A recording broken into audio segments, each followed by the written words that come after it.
Welcome to the Chapter 13 podcast on imagery for SEP 272 online.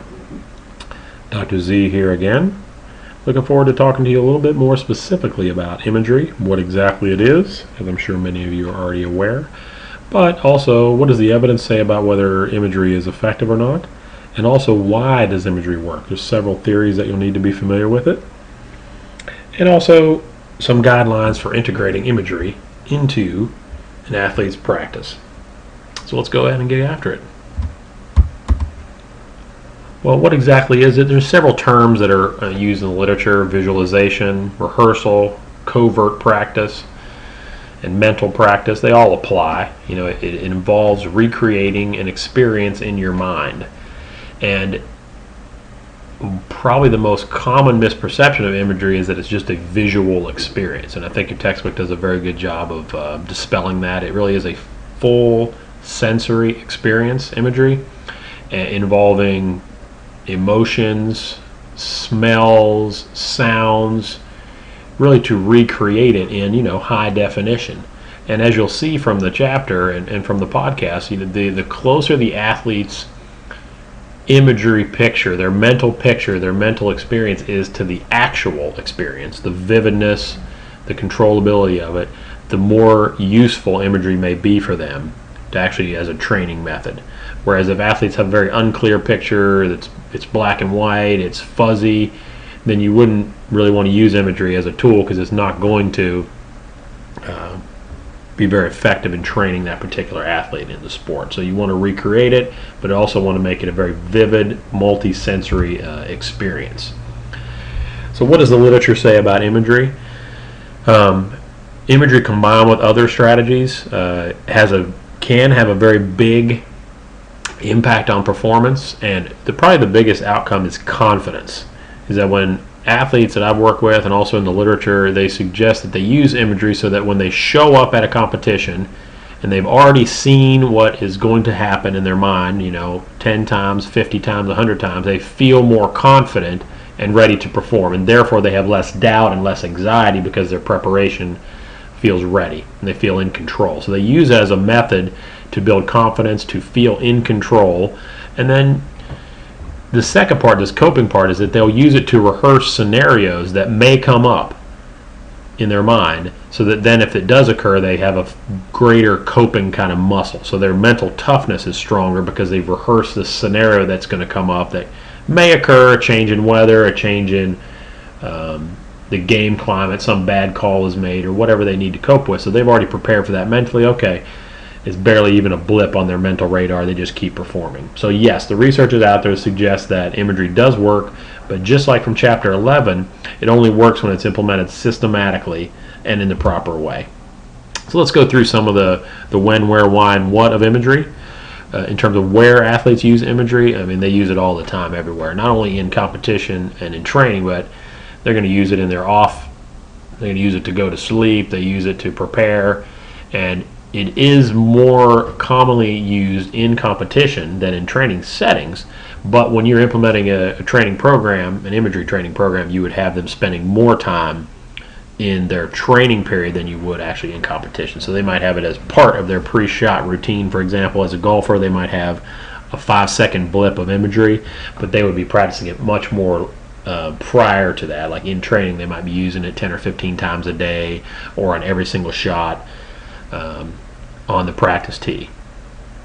When do athletes use it? Well, all the time, everywhere, pretty much. They'll use it at different periods, and they even use it for injury rehabilitation. Some athletes will use it, while they're daydreaming, or on a bus, while they're traveling, before they go to sleep. All different times throughout the day. There's been some interesting research by Canadian guys, Craig Hall and Pavio, that have really looked at, well, why do athletes use it?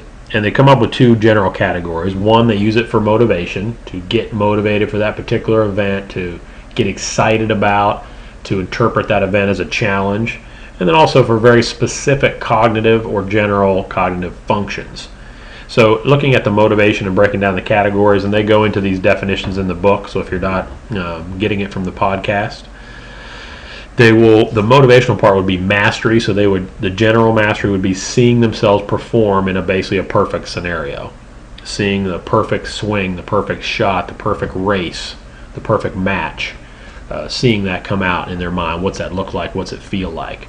They might also see themselves calm under pressure. That would be the arousal, or see themselves dealing with the anxiety. So they would be motivated because now they're dealing with the stress, they're managing the pressure. They might also use it for more cognitive functions. In general, would be like a big strategy. Here's the strategy that I'm going to go at in this match. Here's my attitude. It's very cognitive, like maybe the statements they're going to say to themselves, attack. And then very specific would be rehearsing specific skills. So actually looking at form and doing a pre-shot routine would be a cognitive specific skill. So you should be familiar with each of those specific functions of imagery and be able to match up a particular image and what type of image that it would be.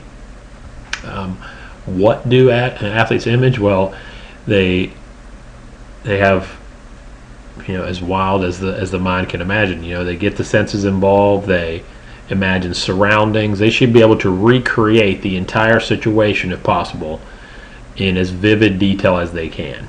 The two different perspectives here, either seeing it internally or externally, there is some suggestion that internal perspectives are going to offer you more of a kinesiological feel of the moment. And so an internal perspective would be seeing straight out from your eyes as if a camera were mounted on your forehead. And an external perspective would be watching yourself as if you were seeing yourself on TV. So that disconnected perspective that's external is thought to make it more difficult for athletes to feel the movement. So you can imagine a diver watching themselves as if on TV, seeing themselves do a front 3.5. That would be very different in what the image would look and feel like than if you were the diver with the camera on your head doing the 3 and seeing the pool 3 times in front of you as you spun around. Now, any perspective is okay for the athlete to take, but the internal perspective may provide more kinesthetic feedback and more on the body sensations of that. Okay. Here's the explanation of the different perspectives. Neither one is best.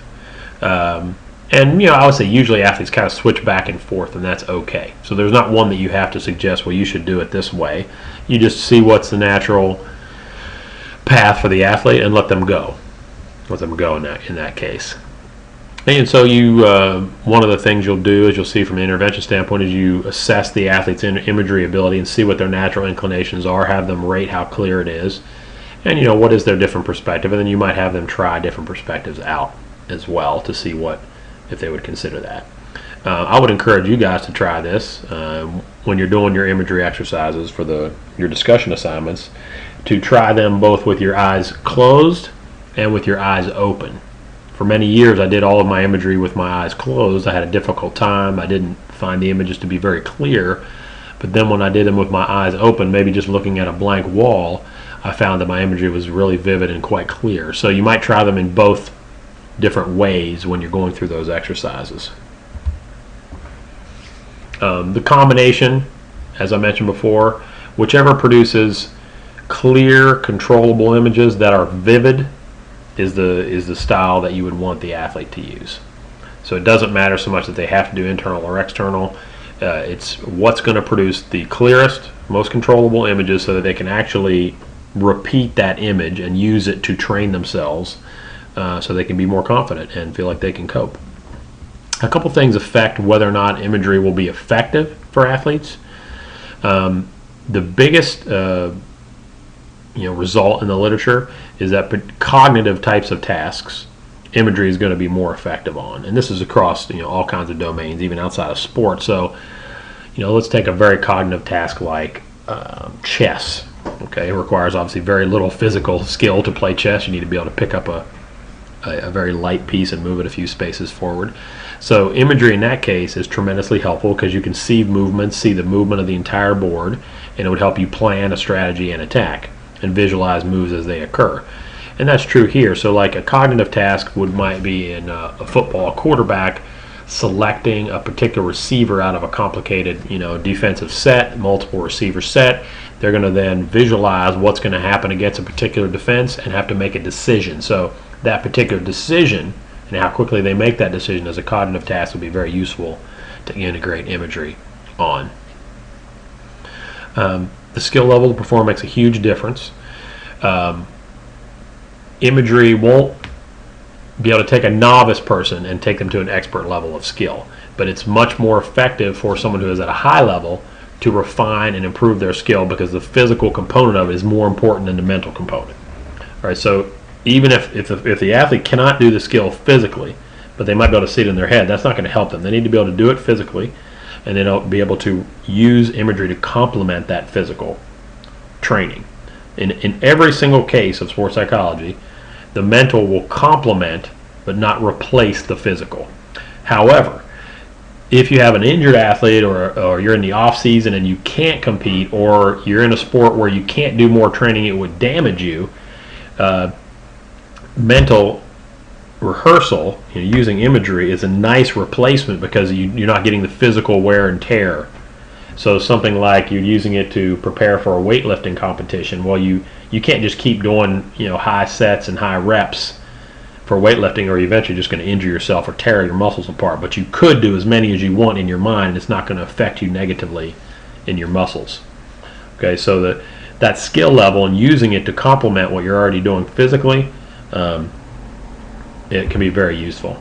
Athletes, as I mentioned before, have to have high vividness and control of their images, and it should be used combined with physical practice.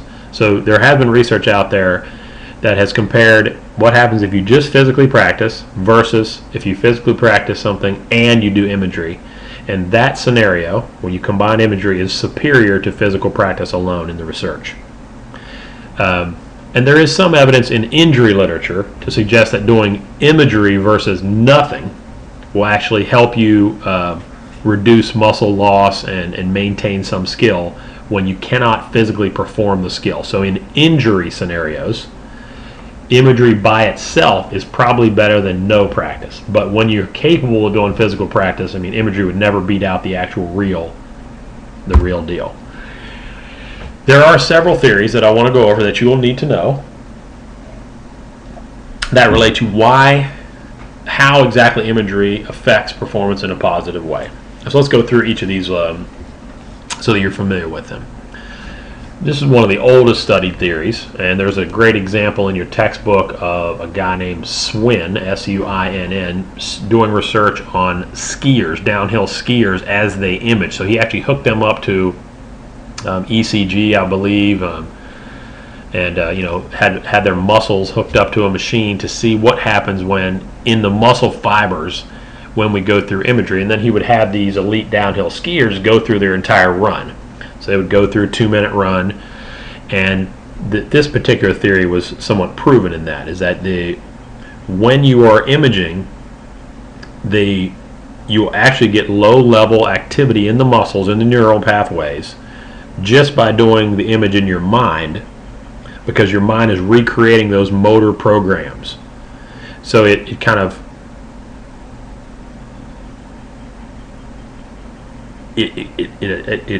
stimulates the muscle at a low level and starts to help you form those connections. So it's at a lower level than if physically, of course, going out and doing a downhill course would really stimulate your muscles and your quads and your hamstrings and your butt. But imaging it mentally actually does stimulate the same thing at a low level. So it strengthens the neural pathways and makes you maybe perhaps more likely to execute those patterns later. So the psychoneuromuscular theory suggests that the images, psycho, linked up with neurology and muscular pathways. So it's kind of a mind-body explanation. Now, the symbolic learning theory is more of a cognitive theory and suggests that we can learn patterns and movement patterns. And so it functions as a mental blueprint to help people encode and acquire different movement patterns. And this could be in yourself and or others. So you could use it for yourself, learning a new technique or something fairly complicated like a new dive that you might be learning. So you're coding the pattern of what that would look like in your mind. Or it could be something like you're studying a new defensive strategy, you're watching tape on basketball or football or some other team sport, and you're just learning the movement patterns, and so it becomes overlearned so that then when you're performing it, you don't need to think about it. It's already encoded in your mind. So you're putting these patterns, these blueprints into your mind, and you're doing that repetitively, so that then when it comes time to perform, you don't need to think about it. It's already automatic. Okay, now the bioinformational theory, the third theory, is a more kind of ABC, kind of a block type of model. It suggests that each of the images are made of both a stimulus and a response. And the stimulus is the actual scenario itself, so the sensations associated with the image, the surroundings, the smells, all the senses, and then also the response to that scenario. So you might also have the pieces, like what would be achieved if I do that. So it's kind of encoding the emotional piece or the potential outcome with the performance of that particular skill. So you get both the stimulus and then the potential response of that. And you would then use this information to help athletes build coping skills for positive situations and also then in negative situations. So they would learn coping situations. Now the triple code model adds one piece of information that's fairly useful, and that is the meaning of the image. So the first two pieces, the actual image and the somatic response, look just like the bioinformational, which is the stimulus and the response. Now the meaning of the image is another very useful one that defines this. So in terms of an exam, you'd want to know the three pieces of the triple code.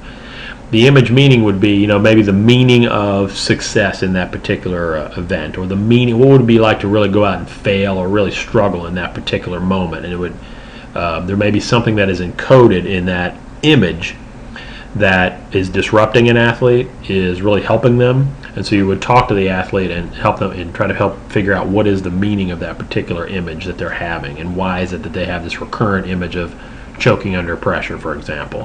Why is it there? And is it something that's just protecting them from going out and putting in maximum effort? It's a protective mechanism to handicap themselves so that they don't really, it kind of prepares themselves for failure. There can be meaning in those particular images. So triple code model is useful for understanding the meaning of the images. And then more of a simplistic model is just psychological skills hypothesis, that imagery is going to help you develop these other skills such as attention and concentration, such as coping and dealing with adversity, mental toughness, and then therefore because you have built up your mental toughness, you feel less anxiety because you're able to interpret as more facilitative. So probably this theory is true, but the other four explain more on a technical level why it actually works. So this is more of a big picture a model that is definitely true in my work with athletes. I mean, confidence and concentration can both be enhanced. It helps people be in the particular moment because they're focusing on the tasks and the things in their control to get to a high level of performance. Therefore, if you are more confident, you are more focused in the present moment, you're less likely to feel anxiety and stressed in that scenario. Okay, now develop an imagery training program, very similar to the previous couple podcasts. It should be individualized, and you have to evaluate the needs of the individual athlete. Sorry for the brief interruption. Last point here in terms of developing the program, just like any other psychological intervention, you should individualize it, and it should be part of the athlete's daily routine, particularly as they're learning the new skill. So you should do it in a proper setting.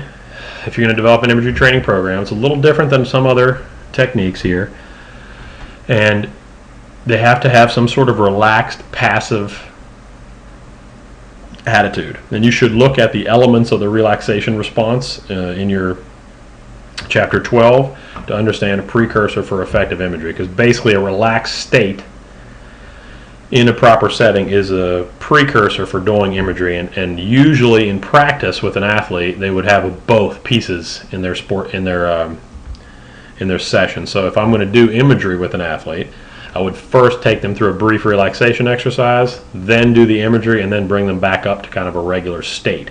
So an imagery exercise in and of itself might have some progressive muscle relaxation or some breathing or some meditation up front, from anywhere from 5 to 10 minutes. You then have your actual imagery, which would also be 5 to 10 minutes in length. And then you might have some activity at the end of it that would be attentional focus or something that would bring you back up into the present moment. should definitely always have vivid and controller images, and if they don't have that, you'd have to train them and work with them on different sets of images so that they get more clear. And if athletes really struggle with that, then they need to go do log books, they need to go to their practice settings, they need to look at videotapes to see themselves performing so that they can start to encode those images for use for later. So you have to go through some actual physical rehearsal of those images. As I mentioned, using videotapes and audio tapes, imagining the actual skills, the outcomes, the mood states. I like to have them imagine both positive and negative scenarios, so they're preparing for both mastery, and they're preparing for coping. So using it in both perfection and non-perfection scenarios. And as you can imagine, we go through a lot more non-perfection scenarios in our life than we do perfection. And then also using real time to make it as close to the actual experience. Now that we all have our high definition TVs in our houses, you want your imagery to be in high definition, crisp and clear, and it should look as close to real life as you can possibly get it. And that may take athletes a little bit of time to get to that point. In my experience working with athletes on imagery, those athletes that are really committed to working on imagery, they really love it. They love to do it all the time.